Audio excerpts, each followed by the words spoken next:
3 నదులు ప్రధానంగా మనం చూస్తే కృష్ణ, గోదావరి, వంశధార, పెన్నా ఉంది. కానీ చాలా వరకు నీళ్ళు వచ్చే పరిస్థితి లేకుండా over a period of time ఉండే నీళ్ళు కూడా గోదావరి అవన్నీ శ్రీశైలంకి వచ్చిన తర్వాత ఆ ప్రాబ్లం వచ్చే పరిస్థితికి వచ్చింది.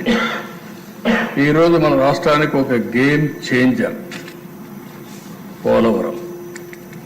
నేను అందుకే అనేక సందర్భాలు చెప్పాను, పోలవరం ఆంధ్రప్రదేశ్ రాష్ట్రానికి ఒక జీవనాడి, ఒక వెన్నెముక. ఇది కానీ సమర్థవంతంగా కానీ మనం చేసుకోగలిగితే, అక్కడి నుంచి నదుల అనుసంధానం జరగగలిగితే ఈ రాష్ట్రంలో కరువుకు చెక్ పెట్టే పరిస్థితి వస్తుంది. కరువును నివారించగలిగితే బంగారం పండించే రైతాంగం ఉన్నారు, పెట్టుబడులు వస్తాయి, త్రాగునీటి సమస్య కూడా పరిష్కారం అవుతుంది. కొన్ని ప్రాంతాల్లో ఫ్లోరైడ్ నీళ్లుండి అనేక ఆరోగ్య సమస్యలు వస్తున్నాయి. ఈస్ట్ వెస్ట్ గోదావరి జిల్లాల్లో చూస్తే ఎక్కువ చేపల చెరువులు వచ్చిన తర్వాత కలుషితమైన నీరు తాగే పరిస్థితికి వస్తున్నాం. అయితే ఆ దిశ ఎక్కువ సభ్యులందరికీ కూడా, మీకే కాకుండా రాష్ట్రంలో ఉండే ప్రజలు కూడా అర్థం చేసుకోవాల్సిన అవసరం ఉంది.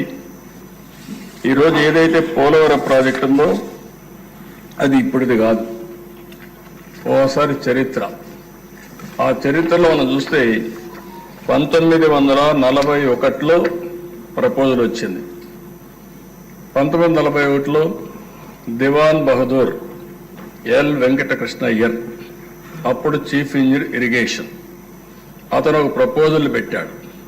ఒక స్టోరేజ్ రిజర్వాయర్ ఇక్కడ వస్తే బాగుంటుంది, గోదావరి పైన రావాలి అని ఆలోచించి ప్రిలిమినరీ ఇన్వెస్టిగేషన్ 42-44లో చేశాడు. అప్పట్లో ఒక జీవో కూడా ఇష్యూ చేశారు. ఆ జీవో ప్రకారం ఫర్దర్ ఇన్వెస్టిగేషన్ తొలిసారి మీరు చూస్తే 170 అడుగులు ఎత్తి పెట్టాలని, ఆ నుంచి 208 అడుగులు కూడా పెట్టాలని. దీనివల్ల 340 నుంచి 700 టీఎంసీ నీళ్లు పోలవరంలో, పేరు కూడా అప్పుడు పోలవరం కాదు, అక్కడ రిజర్వాయర్ నీళ్లు ఉంటాయని చెప్పి ఒక అవగాహనకు వచ్చారు. 75 నుంచి 150 మెగావాట్ల పవర్ ఉత్పత్తి చేయొచ్చు అనుకున్నారు. పేరు కూడా రామపాద సాగర్ని సైట్ని ఐడెంటిఫై చేసి అక్కడ ఈ ప్రాజెక్టు కట్టాలని చెప్పి ఆ రోజు నిర్ణయించారు. కడాన దిశ ఈ ప్రాజెక్టుని గోవిందరాజు అయ్యంగారని 5-6 ఆగస్టు 1947లో ఇవన్నీ కూడా కన్సల్టెంట్గా ఉండి ఇవన్నీ ఎస్టాబ్లిష్ చేసి ఇది ఫీజిబిలిటీ ఉంది, selection of site for dam is the best available site అని ఫైనలైజ్ చేశారు. ఆ రోజు కానీ ఇప్పుడు వచ్చినట్టు పోలవరం పూర్తయిన దిశ ఎస్ఎస్ఆర్ 47-48 ప్రకారం 129 కోట్లు, ఈరోజు 55,000 కోట్లు. అంటే ఆ రోజు ఈ ప్రాజెక్ట్ అయిపోయింటే రాష్ట్రం ఎంత సువిష్టమయ్యేదో, ఎంత అభివృద్ధి అయ్యేదో ఒక ఉదాహరణ మాత్రం. అది అయిన తర్వాత దిశ చాలా సమస్యలు వచ్చాయి, కానీ అందరూ మర్చిపోయాం.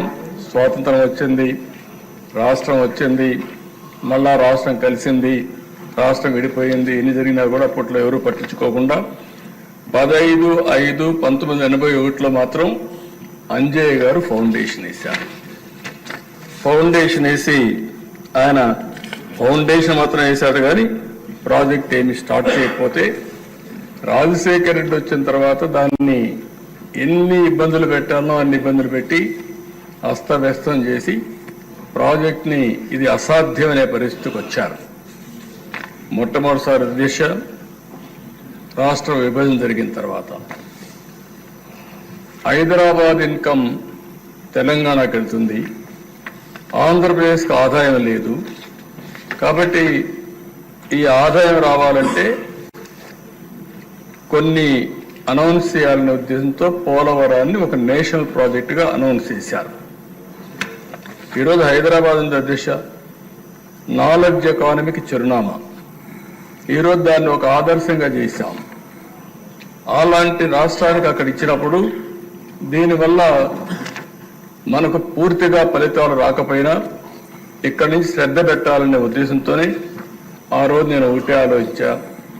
1 అమరావతి, 2 పోలవరం, ఈ రెండు మనకు రెండు కళ్ళుగా తీసుకుపోవాలనే ఉద్దేశంతోనే రెంటిపైన కూడా శ్రద్ధ పెట్టాం. మూడోది, ఆంధ్రప్రదేశ్కు ఉండే పెద్ద అవకాశం సీ కోస్ట్. పోర్ట్ లెడ్ ఎకానమీకి ముందుకు పోతే బ్రహ్మాండంగా అభివృద్ధి అవుతామనే ఉద్దేశంతో ఈ మూటిపైన కూడా దృష్టి పెట్టి ఒక పక్క పెట్టుబడులు, ఒక పక్క అమరావతి, ఇంకొక పక్క పోలవరం ద్వారా నదుల అనుసంధానానికి మనం ముందుకు పోయాం.